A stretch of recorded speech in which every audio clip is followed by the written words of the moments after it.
From LinkedIn News, I'm Leah Smart, host of Everyday Better, an award-winning podcast dedicated to personal development. Join me every week for captivating stories and research to find more fulfillment in your work and personal life. Listen to Everyday Better on the LinkedIn Podcast Network, Apple Podcasts, or wherever you get your podcasts. From LinkedIn News, I'm Jessie Hempel, host of the Hello Monday podcast. Start your week with the Hello Monday podcast. We'll navigate career pivots. We'll learn where happiness fits in. Listen to Hello Monday with me, Jessie Hempel, on the LinkedIn Podcast Network or wherever you get your podcasts. Hello, my friends, and welcome to another exciting episode of Negotiate Anything. Negotiate Anything is produced by the American Negotiation Institute, and with over 3 million downloads and listeners in over 180 countries, listeners just like you have made it the #1 negotiation podcast in the world. I'm Kwame Christian, and I'm the director of the American Negotiation Institute. We're growing, and I want to introduce you to our new team members and new trainers. This will give you new and diverse perspectives on negotiation and conflict resolution. And that's why Shane Martin, our head of sales and partnerships, is going to serve as co-host of the show from time to time. We're excited to continue to provide you with the best content that will help to make your difficult conversations easier, both at work and at home. Lastly, our team conducts negotiation and conflict resolution trainings in the United States and abroad. Our trainings will give you the practical skills you need to resolve conflict, negotiate, lead, and persuade with confidence. Click the link in the description below to learn more about how we can make your difficult conversations easier. Max, thanks for joining us today. Kwame, it's a pleasure given how many episodes I've listened to. So to be a part of it is surreal. Thank you for having me. No, man, the pleasure is all ours. So how would you get us started by telling the listeners a little bit about yourself and what you do? Sure. I'm a person who loves negotiation and, like you, sees how often we do it. And given that we're all doing it all the time, believes we should be doing it better and more efficiently. My path to where I am now has been through the program on negotiation at Harvard Law.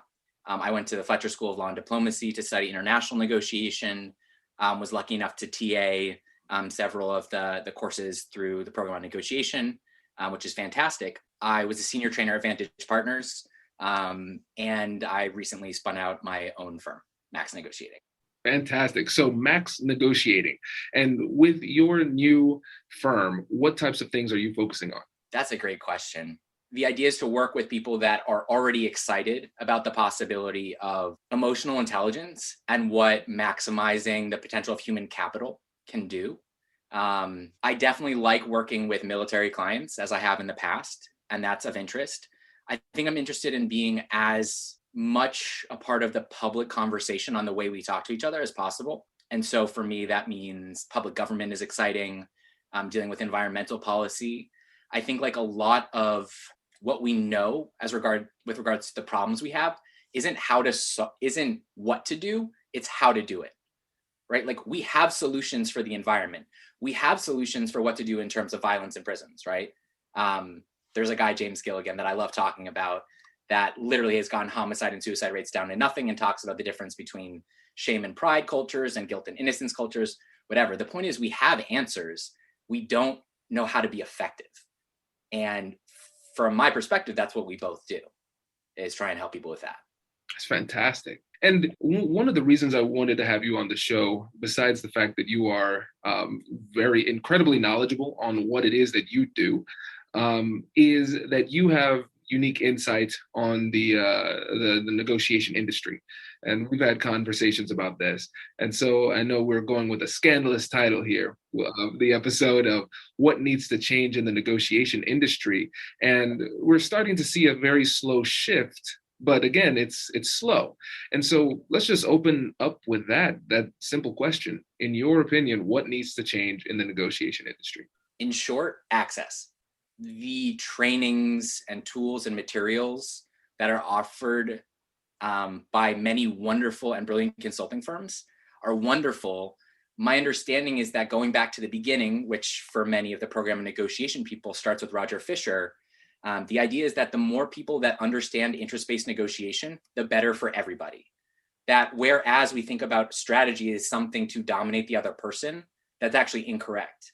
That if the other person knows your strategy of trying to surface what you actually care about and to generate options that make you both better off, that is better for everyone. And I think that's really counterintuitive.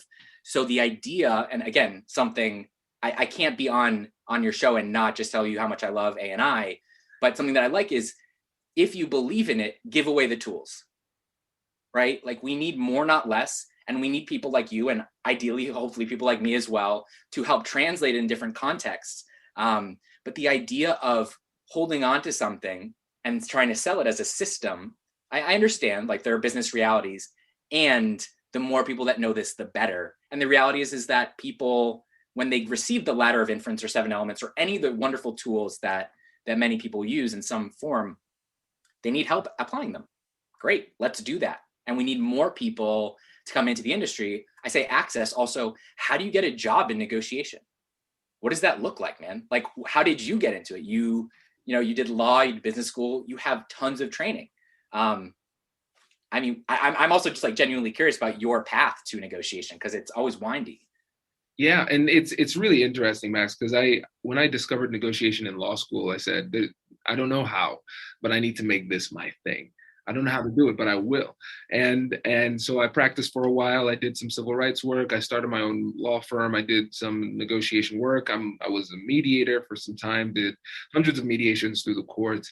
And so I was trying to gather up enough like reputation points to earn my way to be able to do this. And then I realized that I'm trying to get these points, but who is keeping score? Who am I trying to prove this to? Because I was one of the things I was doing for business development for my firm, getting more business clients, was doing negotiation trainings. And I had to stop and ask myself this simple question: if everything in the world was free, what would I do with my time? And when I'm mentoring people, this is a question I ask them all the time. If everything in the world was free, what would I do? And I said, okay, well, I would do these negotiation trainings. By far, that's the most fun that I'm having with what I'm doing. And so I said, well, I'm going to do that now. And so that's when the American Negotiation Institute was born. And so, to your point, how does one get into negotiation as a professional career? I didn't see the path. And so I had to make it myself. Yeah. Well, I think that's fantastic. Number one, what I hear when you talk about eliminating time and money and responsibility in terms of what you want to do is developing interests or helping people understand their interests. And when we talk about being a good negotiator, I think we think about smooth talking, power, bashing people's BATNAs and calling bluffs. No, I think a good definition of success for a negotiator is how well are you satisfying your interests? And guess what? It's really hard to satisfy your interests if you don't know what they are. So I love that. I mean, and also just thematically, when you talk to someone that's excited about negotiation, you'll start to speak the same language. Like, Kwame, we've never met in person. We've had a few calls, but like, I already can see you because you're a person that asks the question, right? The power's in the question, not in the answer. And what I think we do ideally is we don't say we know more than you, let me help you. Though I think sometimes that's the consulting model. It's more like, I've had these humbling experiences and here are these tools that I still use every day. Just like Ruth Bader Ginsburg kept a pocket constitution. In the Harvard Negotiation Project or in other places, you keep the 7 elements with you. Like, I still keep it in my wallet. And that's the idea, is that you're never done. And that there's this weird tension in trying to market it in the industry, which is to claim expertise, when in reality, we know that the way we speak is not necessarily reflective of our current ability, but should just be about our excitement of developing. Absolutely. No, that's a really great point. And again, back to what you said about access, you're spot on. And I want to revisit that point, the counterintuitive reality that if both people are playing from the same playbook, everybody is in a better position. So let's go deeper into that. So from your perspective, not just in the business world, but in the world in general, how does the world change if more people have access to this type of knowledge? I believe that it looks like people living better lives. And I think it looks like people having better relationships. I think it looks like teams creating better products together. I think it looks like realizing potential rather than wasting it. And that's what, at least for me, when I think about that ineffable something that makes me excited about negotiation, that I also hear in terms of, I mean, like, why would you start your own thing unless you loved it? It's crazy otherwise. But for me, it's that whole idea is that there's this potential hanging in the balance, and it could be discarded, or we could realize it. And negotiation is trying to help people realize that we can be better off when we work together. And insofar as you're not Henry David Thoreau and you do live in a society, we're all trying to negotiate how to make ourselves better off with other people. And obviously that's really difficult when it comes to a range of identity and culture. But generally speaking, I would love the foundation of a new American culture to be strong, ethical, and responsible negotiation.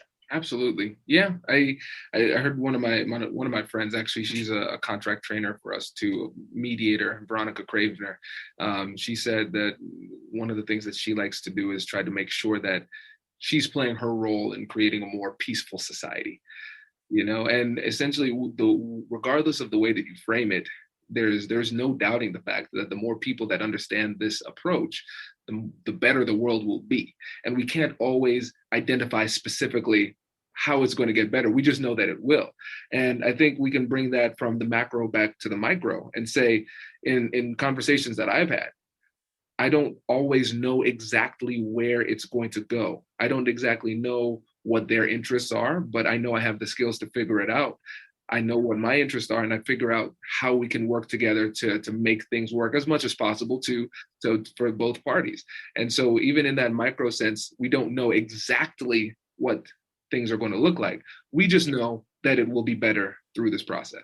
Exactly. I think it's a combination too of we are experts in the positivity about the assertion that it could be better, and we don't know what it will be. And we can't know because you have to have this regard for other people as thinking autonomous people, right? And I think that's powerful and counterintuitive to approach a student, a teacher, a client, a family member, to say, I have no idea what's important to you, but could you tell me? Brace the rudders! Raise the sails! Raise the sails! Captain, an unidentified ship is approaching. Over. Roger. Wait, is that an enterprise sales solution? Reach sales professionals, not professional sailors. With LinkedIn ads, you can target the right people by industry, job title, and more. We'll even give you a $100 credit on your next campaign. Get started today at linkedin.com/marketer. Terms and conditions apply. Yeah. It seems like you're giving up the control. And I think that's one of the things that makes people so scared about doing it this way. But at the same time, you have to realize that you are gaining more control through the acquisition of information. And as you get the control, you are wielding that control with benevolence in order to not only help yourself, but help them through the process as well. Yeah. I feel stuck between two places. One is that I recently talked to a group and we talked all about how you have power when you're asking the question and not when you're talking. And I think for a lot of people, and I'll just say, I think men in particular, the feeling is I need to be in an active position, and that's speaking, not this listening, sitting back, passive, whatever you want to call it. So I think like gender is so involved, and I know gender is a word that evokes a whole range of emotions for people all over. But what I mean to say is that the way we talk about conflict and what is active and what is passive, is listening passive or is it active listening? Are you in control when you're speaking? Are you in control when you're listening? Are you powerful when you're loud? Or isn't it more likely the case that the people who are quiet actually carry more power? So insecurity is actually loud. I mean, that's why I talk so much, Kwame. And so my other experience, just to push on this, because I'm curious what you think, is I just had jujitsu before this. I'm a white belt. I was rolling with a purple belt who choked me with my own belt, which is a great metaphor, by the way, of, be careful what you say and what you do, because it can be used against you. But I think something that BJ, Brazilian Jiu-Jitsu, supports in terms of what you said is don't fight back. You'll lose energy. You'll waste energy that's not in your interest. Try and redirect momentum try and go with it instead of fighting. And we have this tendency to fight. And like, as I was being choked out, like, yeah, my fight or flight is going. I feel like I'm drowning. I just want to go home and cry and like be nursed and all that. And then I think there's a very real point of view from my background in international relations, which is something I said earlier, which is not a line I like, but that the strong will do what they will, and the weak will suffer what they must. That this is the foundations of realism.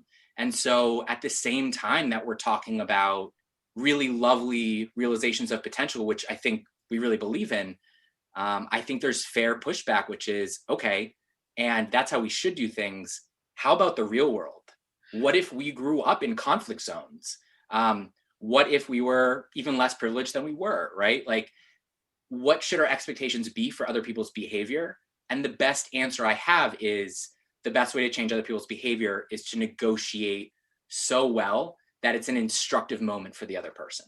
This is great. Yeah, it's a tool of mutual understanding, right? And when I know sometimes when I've taken some time just by myself, trying to stay quiet, and I try to do an introspective process, ask myself some questions, discover some things, I'm often surprised at what I can find. And then often on the other side of that is sitting back in awe of how I am the closest person to myself, and yet I knew so little about myself until I took the time to be quiet.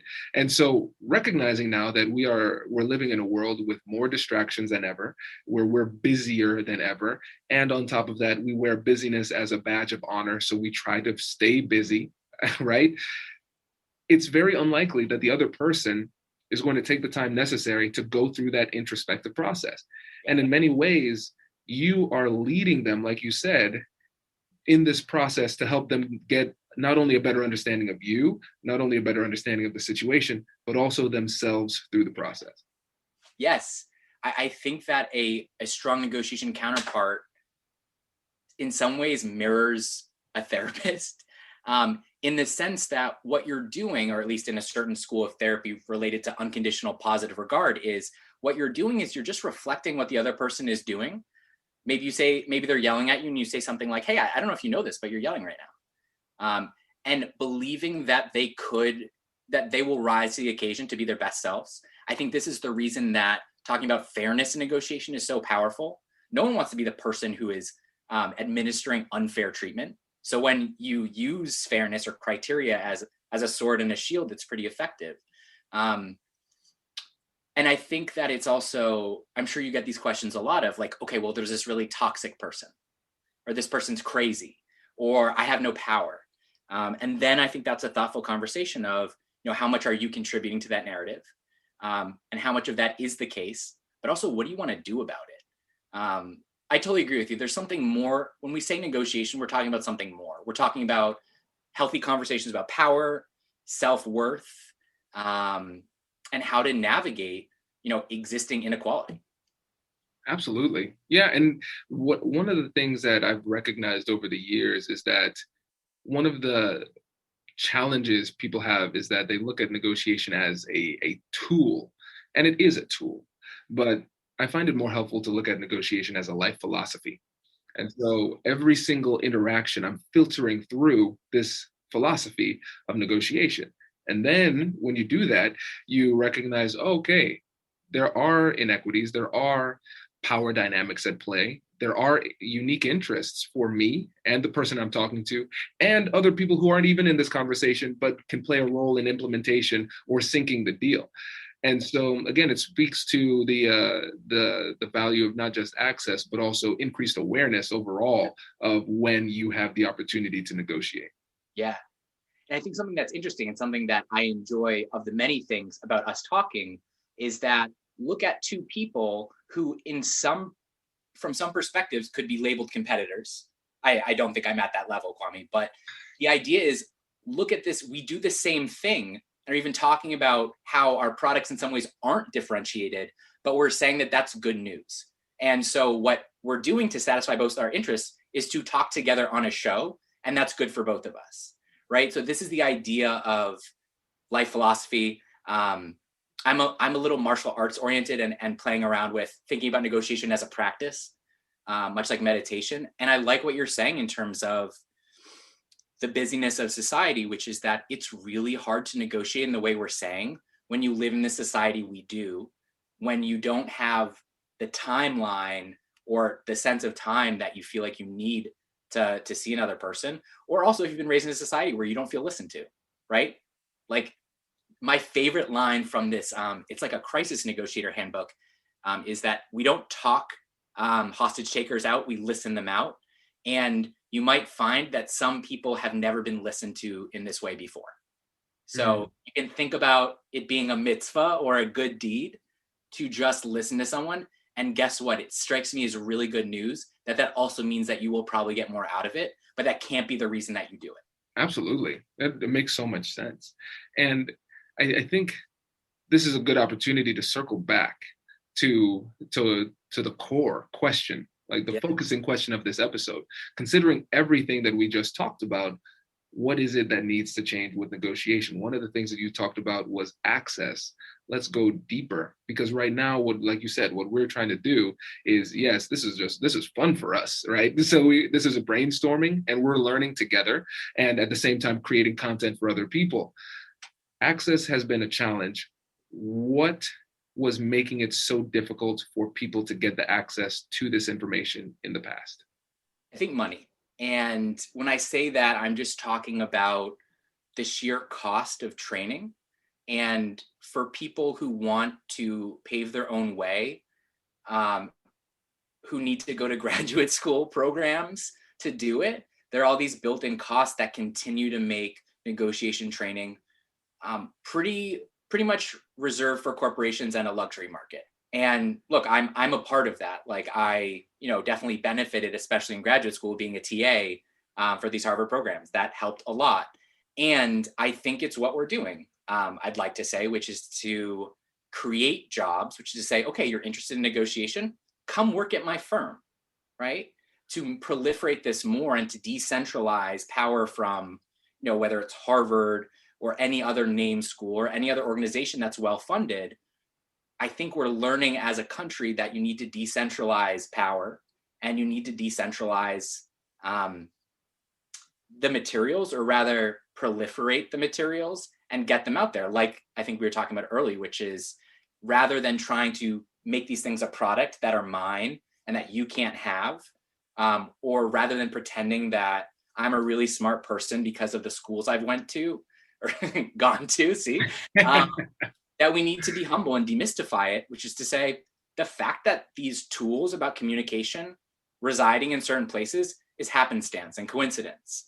And with that being said, we also don't need to bite the hands that fed us, which I think is another path coming out of Harvard negotiation, which is to say, I was there, I did all this stuff, and I know better. Yeah, let's take our negotiation training and say yes and, right? Yes, this stuff has come out of Harvard and a lot of the foundational stuff. And what's good about it is not the name on it. What's good about it is the extent to which it can affect your life. And that's up to you to decide. And I think it's for people like us to say, we still struggle with negotiation. The way we struggle with it is a better process, likely. And we'd like to help you, because when someone else goes through that process, when someone's like, hey man, I tried that thing that you did, that you said, and it worked. I'm like, great. Now you've got the bug. Now go tell someone else. I think access is very much democratizing the information, and it's also making it accessible. Congratulations! You've just joined an elite club. By listening to a full episode, you're now officially on the Negotiate Anything team. So welcome aboard. What most team members do is they subscribe to the podcast because that allows them to automatically get the latest episodes of the show. The best things in life lie on the other side of difficult conversations. Keep learning, keep practicing, and keep getting better. Your relationships will improve, your career will soar, and you'll have the confidence you need to get the most out of these crucial conversations. Again, thank you for joining the team. We're excited to have you, and I will see you in the next episode. I'll catch you later.